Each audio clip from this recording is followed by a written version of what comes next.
Hello friends, welcome to my channel Joy Technicals and News. আজি আপোনালোকক ডিব্ৰুগড় বিশ্ববিদ্যালয়ৰ যিসকল ছাত্ৰ-ছাত্ৰীয়ে B.A B.Sc B.Com কৰি আছে যেহেতু আপোনালোকে জানে যে যিসকল CBCS ৰ হয় B.A B.Sc B.Com ৰ ফাৰ্ষ্ট থাৰ্ড আৰু ফিফথ সেমিষ্টাৰ সেইসকলৰ যি ফৰ্ম ফিলআপ আৰু লগতে যি প্ৰগ্ৰাম আপোনালোকৰ পৰীক্ষাৰ হেয়া ইতিমধ্যেই আহিছে আৰু আপোনালোকে হেয়া সাধাৰণতে বহুতে চালে ভিডিওটো য'ত নেকি মই আপোনালোকক এইবিলাকৰ বিষয়ে উল্লেখ কৰিছিলোঁ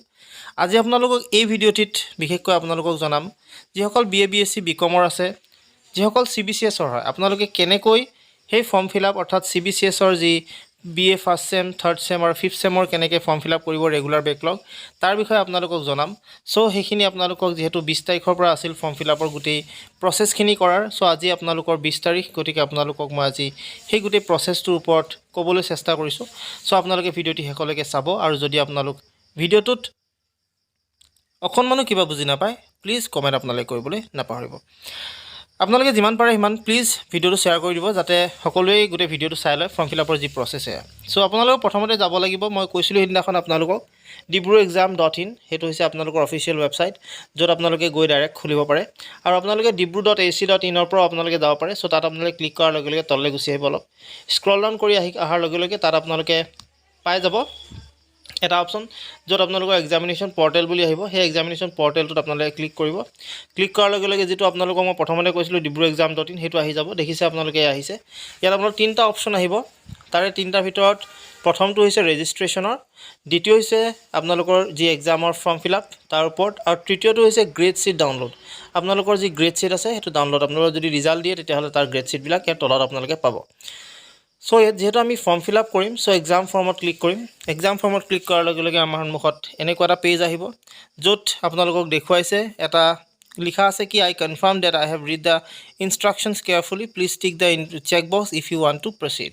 আপোনালোকক ফৰ্ম ফিলআপ কৰিবৰ কাৰণে প্ৰথমতে ইয়াত ক্লিক কৰিব লাগিব যাতে আপোনালোকে সকলো বস্তু পঢ়িছে এই কথাটো জানি কিনে এক্সাম ফৰ্ম লগইনত ক্লিক কৰি দিব ক্লিক কৰাৰ লগে লগে আপোনালোকে এনেকৈ পেজ আহিব ইয়াত এক্সাম লগইন দিয়া আছে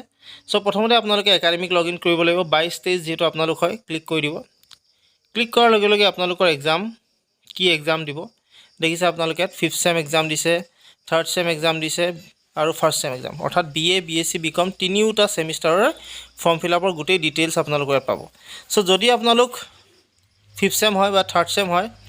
যিহৰে আপোনালোকে হওক তাত ক্লিক কৰিব মই ধৰি লওক ফাৰ্ষ্ট সেমত ক্লিক কৰিছো ক্লিক কৰাৰ লগে লগে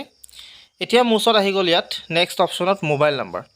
সো ইয়াত মোবাইল নাম্বাৰটো মই দিব লাগিব অৰ্থাৎ আপোনালোকে যেতিয়া ৰেজিষ্ট্ৰেচন কৰিছিলে যেটো মোবাইল নাম্বাৰ আপোনালোকে তাত প্ৰভাইড কৰিছিলে সেই মোবাইল নাম্বাৰটো ইয়াত দিব আৰু যেটো পাছৱৰ্ড আপোনালোকে ইয়াত দিছিলে সেই পাছৱৰ্ডটো ইয়াত দিব এতিয়া কথাটো হ'ল যদিহে আপোনালোকে পাছৱৰ্ড পাহৰি যায় তেতিয়াহলে কি কৰিব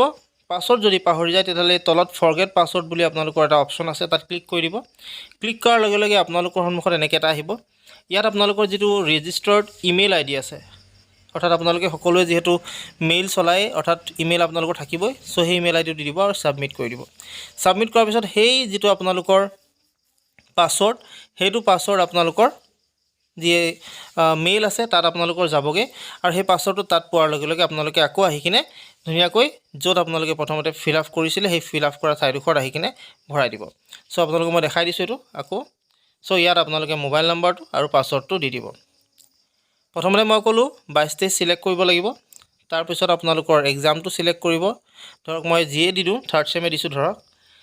তাৰ পিছত মোবাইল নাম্বাৰটো যেটো ৰেজিষ্ট্ৰেচন সময়ত আপোনালোকে দিছিল আৰু পাছৱৰ্ডটো দিব লাগিব আৰু তাৰ পিছত লগইন কৰিব লগইন কৰাৰ পাছত আপোনালোকে যেটো পেজত পাব তাত আপোনালোকৰ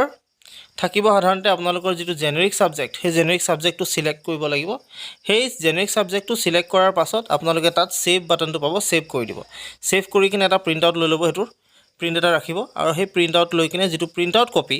সেই প্ৰিন্ট আউট কপিটো আপোনালোকে আনি কিনে কলেজত দিব লাগিব তাত আপোনালোকে ফৰ্ম ফিলআপৰ যেটো ফিজ হেতু দি দিব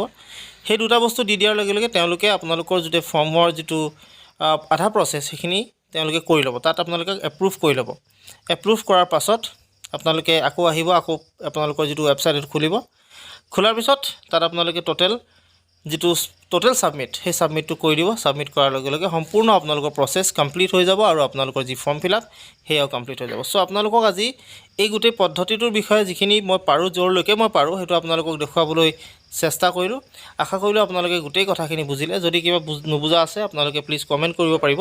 মই নিশ্চয় আপোনালোকক ৰিপ্লাই দিবলৈ চেষ্টা কৰিম আৰু যদি আপোনালোক মোৰ চেনেলটোত নতুনকৈ আহিছে তেতিয়াহলে প্লিজ সাবস্ক্ৰাইব কৰি কাষত থকা যেটো বেল আইকন হেতু প্ৰেছ কৰিব